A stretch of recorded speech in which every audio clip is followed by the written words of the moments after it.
Hello, and welcome to the session, Where to Land, Considerations When Choosing Your First U.S. Office. I will be sharing some insights on considerations that international companies may have in their process of exploring a first office in the U.S.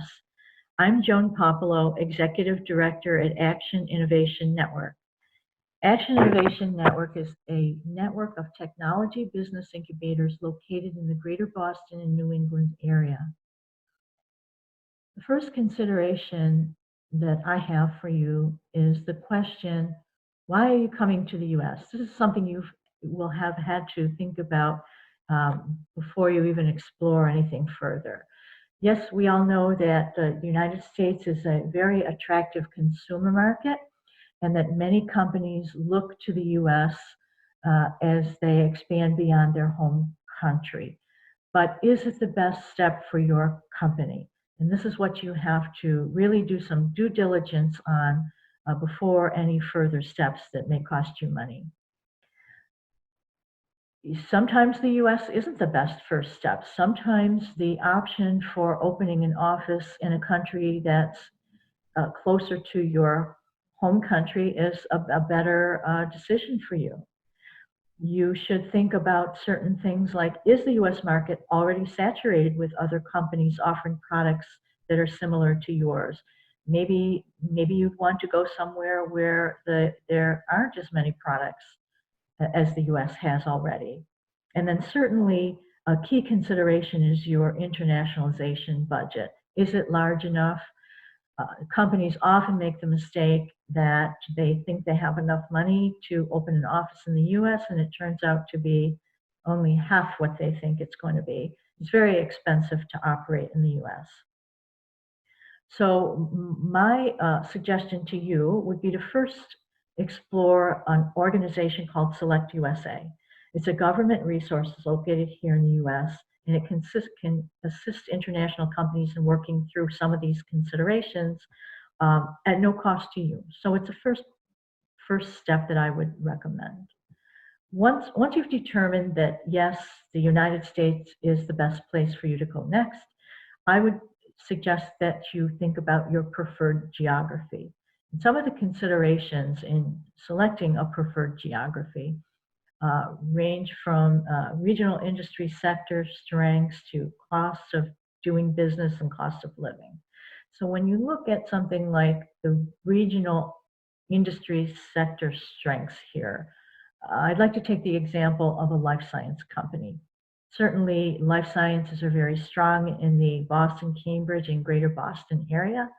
And so a lot of companies are very drawn to this region in that sector. But if you look at the map I have on the screen here, you will see that there are other clusters in the life sciences that are outside of Boston and Cambridge that may be much more cost effective for you. You could look up in Maine, who has a strong life science sector. Certainly central Massachusetts' life science sector is growing very rapidly and strongly. They're closely associated with the UMass Medical School there, so that's another advantage. And certainly on the south coast of Massachusetts, we have the life science sector with manufacturing there as well. So certainly do look at other options besides just Boston and Cambridge. Similarly, for other industry sectors, very strong clean tech and advanced materials up in Maine, and certainly Boston and Cambridge has clean tech as well, but as well on the South Coast. And as an example, if you happen to be a clean tech company that's working in energy storage or hydrogen or fuel cells, I would direct you to Central Connecticut because they have a very strong, not only supply chain down there, but resources that would be very useful for you.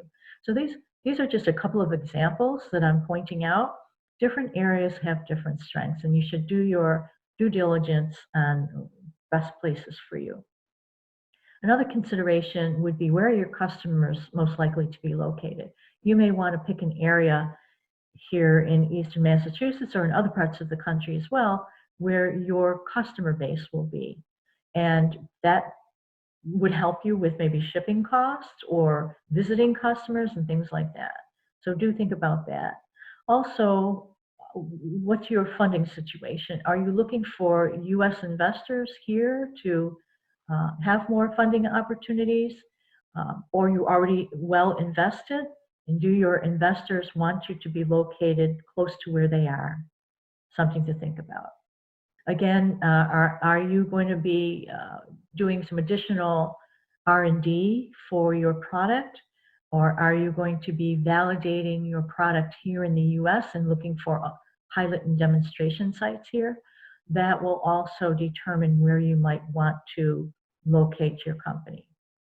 Certainly if you're in Europe, in Canada, and South America, the East Coast is very attractive because of the time zone. It's very easy to work a business day from here and in your home country when the time zones are favorable that way.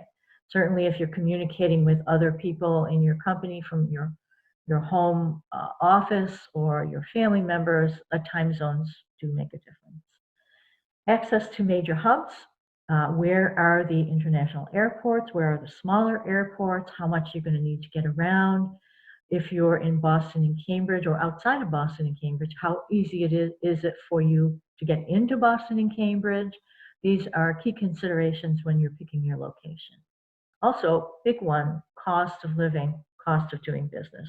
Certainly, many people already know that Boston, the US, number one, but Boston is very expensive to have an office.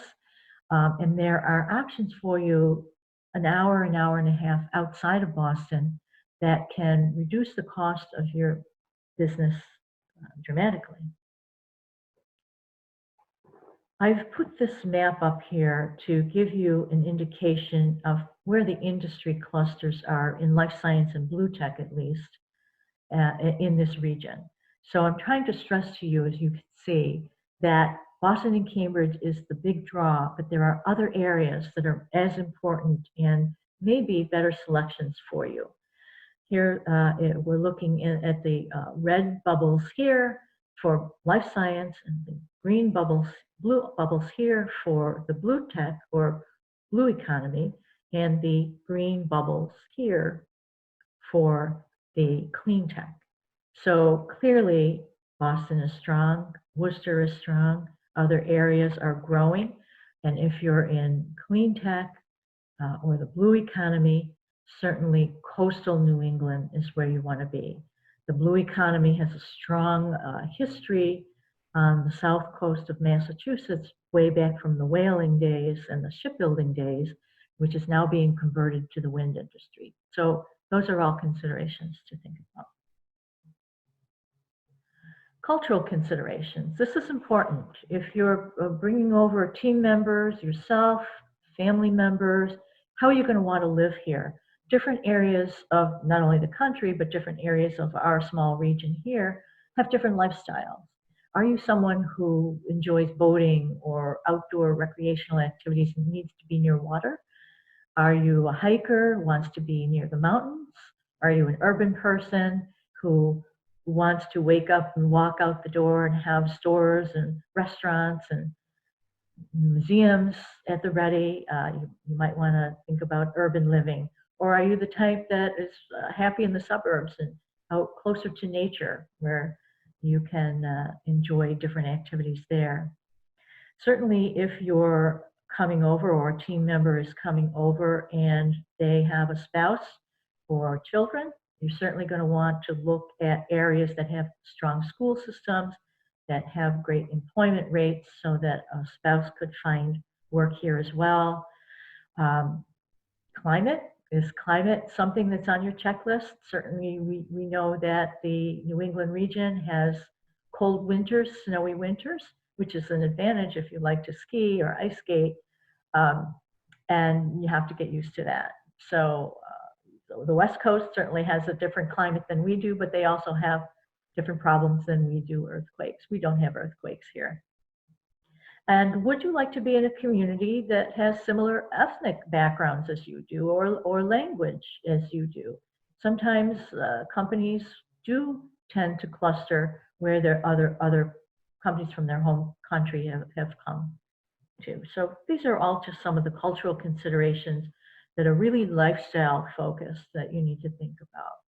And then I think a key is that whether you're a startup company, a scale-up company, an SME, or even a little bit larger business, I think it's important to be in an area that has strong innovation and business ecosystem, because this is where the life is. This is where the entrepreneurial spirit is. This is where you'll want to grow your company. Are there incubators and accelerators that are pumping out new companies all the time? Is there an active stakeholder community, corporate innovation going on? Is there a strong investor network, universities, research and development, talent pools, and different amenities that you may need specifically for your company if you're doing anything like manufacturing, warehousing, or inventory control here.